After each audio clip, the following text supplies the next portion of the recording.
여러분 안녕하십니까? 실제 투표자와 선관위가 발표한 투표자 수의 심각한 불일치 현상을 직접 체증하기 위해 지난 4.10 총선을 앞두고 사전투표소에 감시 카메라를 설치했다가 건조물 침입 등의 혐의로 구속 기소된 유튜브 한영만 씨를 기억하실 겁니다. 한영만 씨가 재판 첫 공판에서 국민참여재판을 신청하면서 황교안 전 국무총리를 공동변호인으로 선임했습니다. 현재 한 씨의 변호인은 권오용 변호사와 박주현 변호사가 맡고 있습니다. 여기에 법무장관과 국무총리 제1야당 대표를 지낸 거물급 법조인인 황교안 전 총리가 한 씨의 변호인으로 추가 선임된 것입니다. 통상적으로 한 전 총리 정도의 법조 경력을 가진 중량급 변호사를 선임하려면 엄청난 액수의 선임료가 듭니다.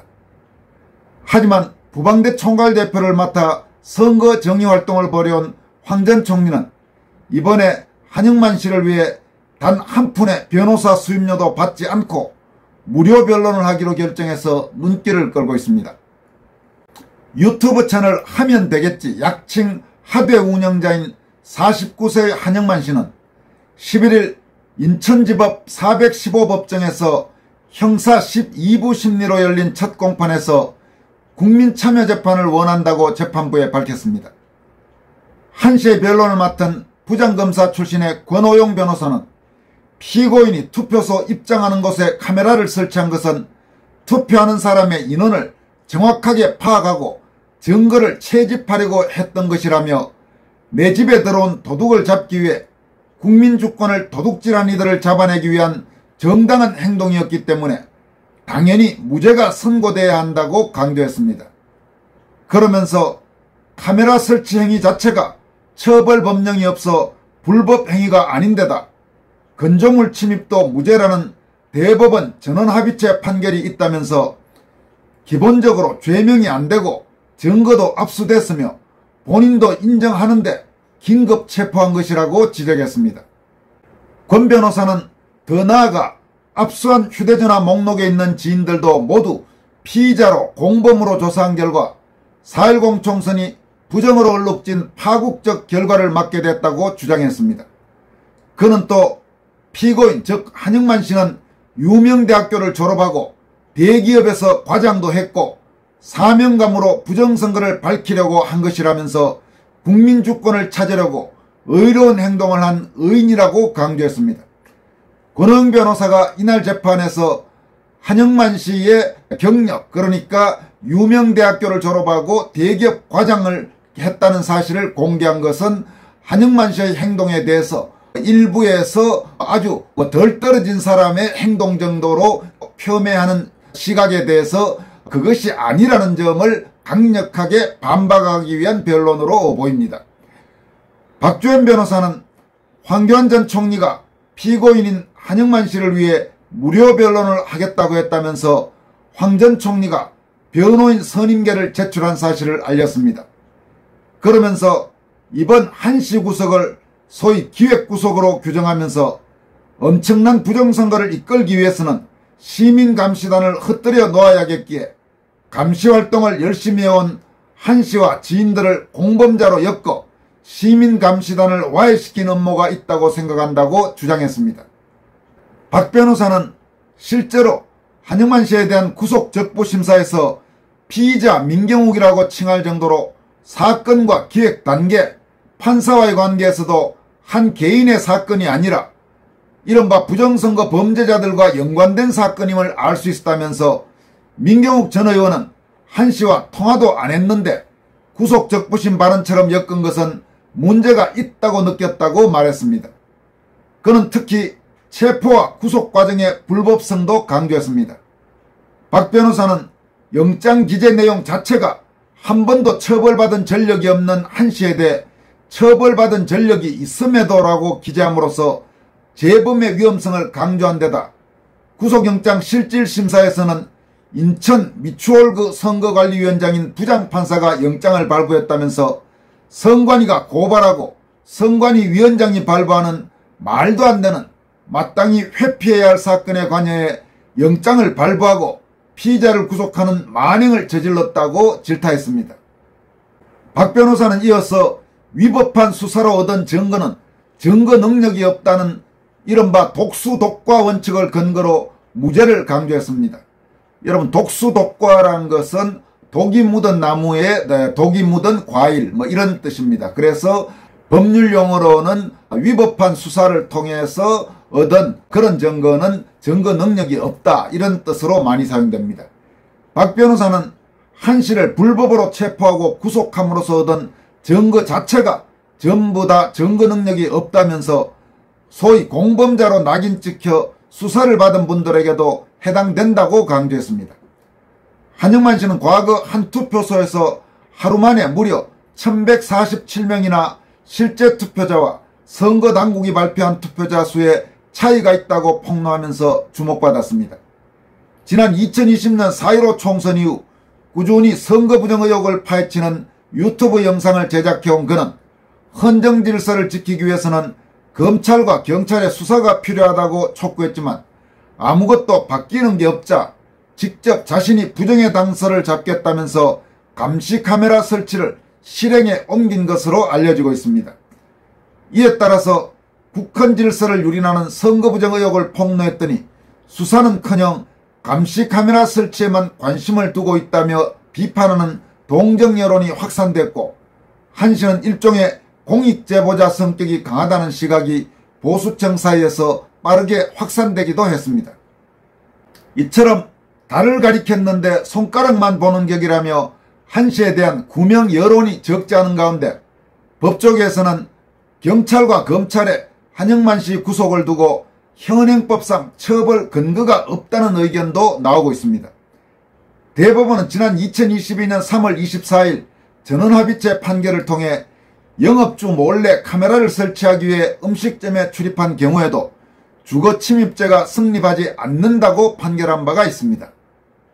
당시 대법원 전원합의부는 피고인들이 각 음식점 영업주로부터 승낙을 받아 통상적인 출입 방법에 따라 각 음식점의 방실에 들어간 행위는 주거침입에 해당하지 않는다면서 설령 다른 손님들의 대화 내용과 장면을 녹음, 녹화하기 위한 장치를 설치하거나 장치의 작동 여부 확인 및 이를 제거할 목적으로 각 음식점의 방실에 들어갔더라도 그러한 사정만으로는 피고인들에게 주거침입죄가 성립하지 않는다고 판시했습니다.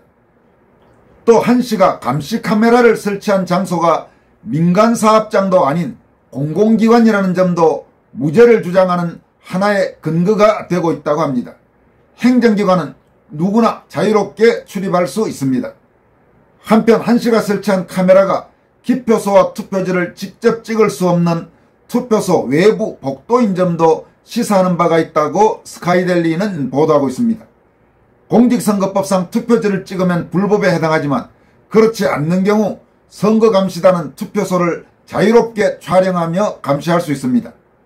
한 씨는 투표소 입구에 오가는 투표자의 수를 확인할 목적으로 투표장과 떨어진 복도에 카메라를 설치했다고 합니다.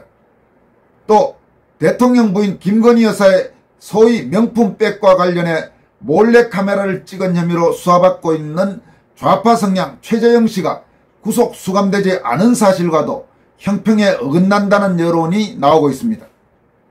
검경의 무리한 수사를 지적하는 비판도 나옵니다. 경찰은 한 씨뿐만 아니라 한 씨와 전화통화했던 울산 거주 지인 등을 공모자로 간주하고 조사를 확대해 구속영장을 신청하거나 한 씨 스마트폰에 연락처가 있는 이들을 공범으로 입건하고 스마트폰을 압수해 포렌식하는 등 과도한 수사로 무리를 일으키고 있다는 지적입니다. 이에 따라 처음부터 과태료 등으로 처리할 사안을 무리하게 구속수사함으로써 공권력을 남용했다는 지적이 적지 않습니다. 정작 중요한 부정선거 의혹에 대해서는 손도대지 못하면서 이번 한영만 씨 사건에 대해서 검찰과 경찰 그리고 법원이 과도하게 공권력을 행사했다, 이런 지적이 나오고 있는 것입니다. 이어서 전해드릴 소식은 미국에서 좌파 활동가가 보수 성향 대법관과의 대화를 몰래 녹음해 공개해서 지금 논란이 일고 있는 내용입니다.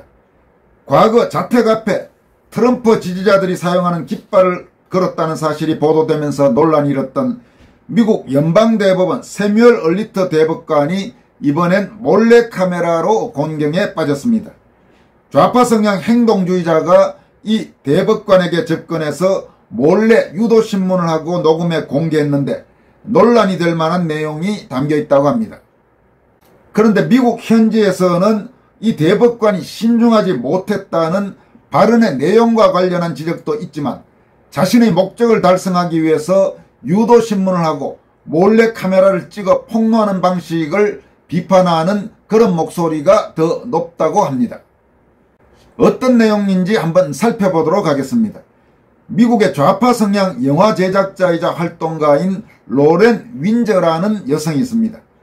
이 로렌 윈저가 지난 10일 이른바 단독 잠입 오디오라면서 우파 성향 대법관, 보수 성향 대법관인 얼리터 대법관 부부와 나눈 대화를 녹음한 6분 29초짜리 파일을 옛 트위터인 X에다가 올렸습니다. 얼리터는 미국 연방대법원 내에서 보수 3인방 중 한 명으로 꼽힙니다. 최근에는 지난 2021년 미국 버지니아주에 있는 자택 앞마당에 트럼프 지지자들의 상징물인 거꾸로 뒤집힌 성조기를 걸었다는 점 등이 공개되면서 논란이 제기된 바가 있습니다. 이번에 지금 문제가 되고 있는 대화는 지난 3일 워싱턴 DC 고등법원에서 열린 대법원 역사학회의 연례 만찬에서 녹음된 내용입니다. 로렌은 얼리터 부부에게 자신을 종교적 보수주의자라고 주장하면서, 그러니까 거짓말을 한 거죠. 양극화를 끝내기 위해 좌파와 협상할 수 있을지는 모르겠지만 이건 성부의 문제라고 생각한다라고 말했습니다. 다시 말해서 자신의 실제 생각과 다른 내용을 말하면서 어떤 특정한 발언을 이끌어내기 위해 그렇게 한 거죠. 그러자 얼리터는 당신 말이 맞다라면서 평화롭게 사는 방법이 있을 수는 있지만 타협할 수 없는 근본적인 것들에 대한 차이가 있어서 어느 한쪽이 이길 것이로 생각한다, 이렇게 답변했습니다. 윈저는 또 도덕적 논쟁에서 이기는 게 해결책이라고 생각한다면서 하나님을 믿는 사람들이 계속 싸워서 이 나라를 경건한 곳으로 돌려놓아야 한다, 이렇게 역시 자신의 평소 신념과는 전혀 다른 우파적 발언으로 얼리터의 어떤 특정 답변을 유도해내려고 했고, 이를 모르는 얼리터는 동의한다, 이렇게 말했습니다.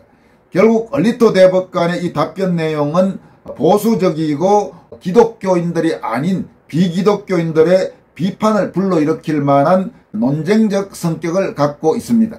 결국 윈저라는 이 좌파 여성이 바로 그런 답변을 이끌어내서 공개함으로써 이 얼리터 대법관을 곤경에 빠뜨리려고 한 것입니다.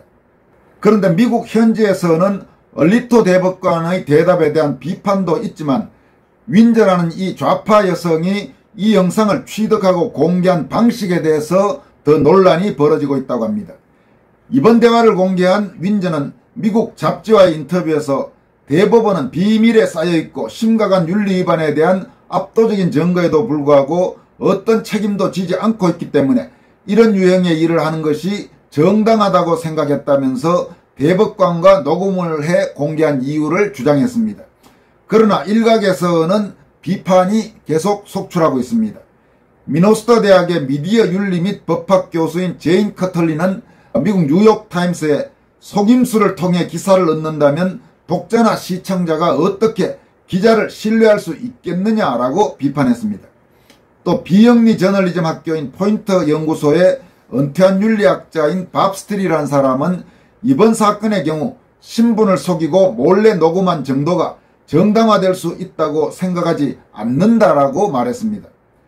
미국 ABC 방송의 토크쇼 더 뷰의 진행자인 조이 베하르가 현재 대법원은 너무 편향적이기 때문에 누군가가 그들을 폭로해야 한다면서 윈저 행동을 이해한다는 취지로 말하자 공동 진행자인 써니 호스티는 얼리터의 발언은 달갑지 않지만 녹음이 된 방법에 불편한 감정을 느꼈다, 이렇게 말했습니다.